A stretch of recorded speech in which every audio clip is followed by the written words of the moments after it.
The stock market is now down 21%. Because we're now down 43%. What in the world is happening on Wall Street? If you're into the stock market, then you must have heard a lot about the 2008 financial crisis. For more than 80 years, the federal government has supported mortgage lending through a variety of policies, programs, and institutions. This support has helped millions of middle-class families to buy homes. The 2008 financial crisis began with cheap credit and lax lending standards that fueled a housing bubble. But when the bubble burst, the banks were left holding trillions of dollars of worthless investments in subprime mortgages. The Great Recession that followed cost many their jobs, their savings, and their homes. This global financial crisis was the most severe since the Great Depression, as it crushed stock markets globally by over 50%. The main reason this happened is because everybody at the time thought that the housing market could never crash. Everyone except one person, Michael Burry. By the end of this video, you're going to learn how Burry predicted the crash, what the causes were, and how it affected all involved parties, and whether or not we're headed for another crash. So stick around until the end of this video, the last bit is going to blow your mind. So how did the crisis emerge? The seeds of the financial crisis were planted during years of rock-bottom interest rates and loose lending standards that fueled a housing price bubble in the US and elsewhere. It began, as usual, with good intentions. Faced with the bursting of the dot-com bubble and a series of corporate accounting scandals, the Federal Reserve lowered the federal funds rate from 6.5% in May 2000 to 1% in June of 2003. The aim was to boost the economy by making money available to businesses and consumers at bargain rates. Eventually, interest rates started to rise and home ownership reached a saturation point. The Fed started raising rates in June of 2004, and 2 years later the federal funds rate had reached 5.25%, where it remained until August of 2007. It eventually led to a financial and economic collapse, costing several ordinary people their respective jobs, savings, homes, or in some cases all three. On top of that, most American homeowners found themselves owning way more on their mortgages than what their homes were actually worth. While trillions of dollars went down the drain during the global mortgage crisis in 2008, Michael Burry made a fortune from the collapse. He not only saw this impending crisis coming, but he positioned himself to benefit from the global collapse. So, how did Michael Burry see this coming and make a massive bet against the American housing market? Keep watching to find out how Burry predicted and profited from this catastrophe.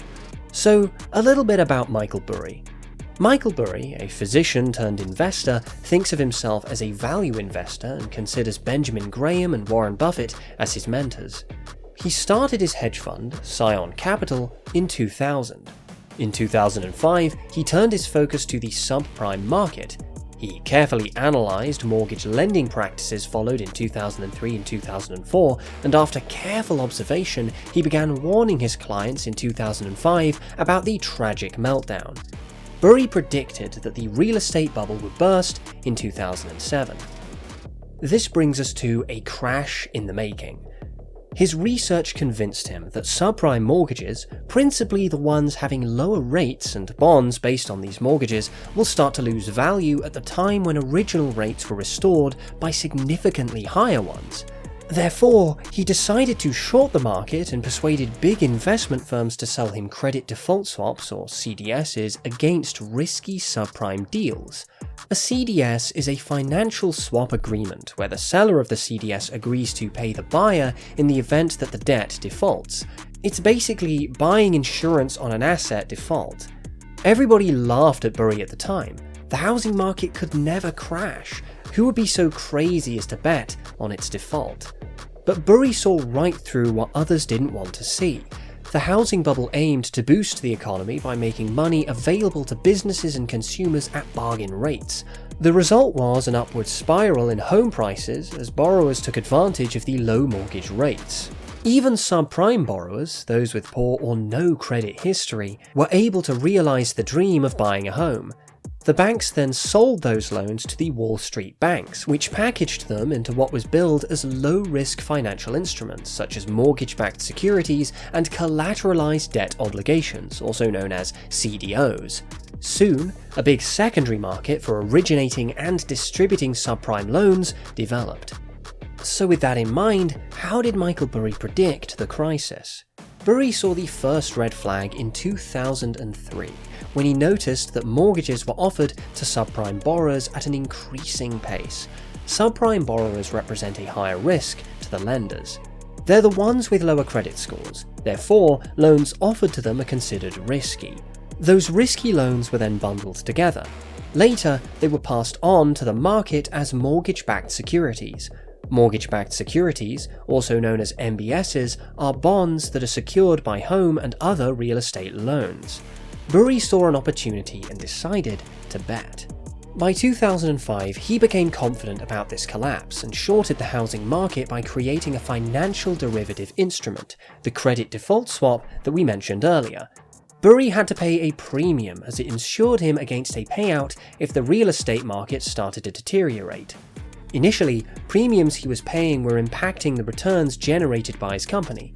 On account of this, he suffered investor revolt as some investors feared his predictions and demanded their capital be withdrawn. Later, in 2007, the situation started to unfold just as Burry had predicted. His bet against the housing market led to him earning $100 million, while his investors earned $700 million.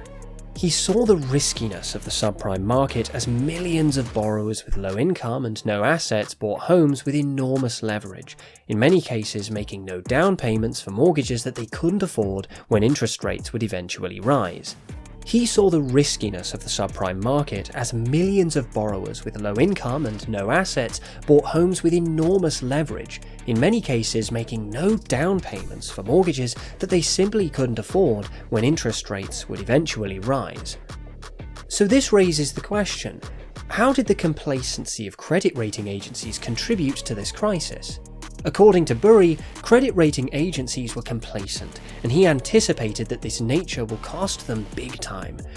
Agencies graded the riskiest parts of securities as BBB, or investment grade, and they gave AAA rating to the safest 80%, even though they were so-called subprime structures. Michael Burry viewed that 20% of securities were attached to interest-only mortgages, while 50 to 70% were attached to cash-out refinancing, and homeowners swapped their mortgages with even the bigger ones. Finally, 30 to 40% of borrowers who were involved had FICO credit scores of less than 600. He viewed that between 15 to 25% of home loans were having above 90% LTV. He went on to say that 40% of loans were actually having second liens. This means another loan will be paid first in case the borrower becomes bankrupt. Spreads on BBB securities were 150 BPS against 300 BPS in the prior year. This means that investors were not viewing these products as risky ones. So ultimately, Burry's contrarian bets earned him millions. On numerous occasions, Burry was able to benefit by placing contrarian bets. In 2001, when S&P 500 declined by 11.88%, his hedge fund, Scion Capital, increased by 55%. These stellar returns were achieved off the back of contrarian bets. He shorted overvalued tech stocks when the internet bubble was at its peak.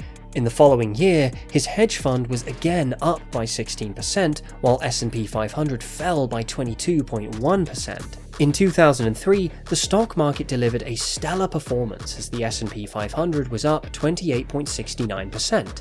This caused real hardship by many Americans. Their homes were now worth less than they paid for them. They couldn't sell their houses without owing money to their lenders. If they had adjustable rate mortgages, their costs were going up as their homes' values were going down. The most vulnerable subprime borrowers were stuck with mortgages that they couldn't afford in the first place. Yet again, Michael Burry's hedge fund, Scion Capital, outpaced the market by delivering returns of 50%.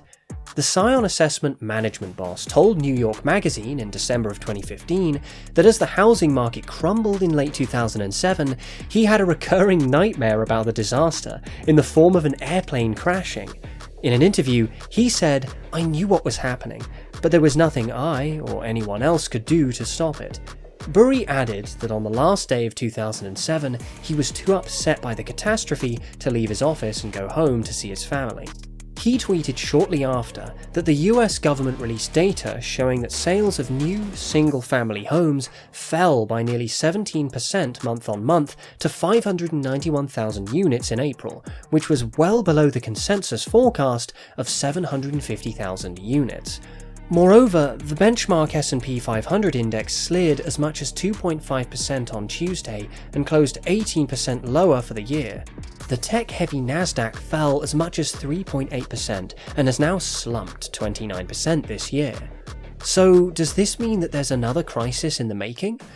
Burry got his shot at fame shortly thereafter and even inspired a movie titled The Big Short, which delves into how he predicted and made a fortune betting on the housing market crash in 2007 and 2008.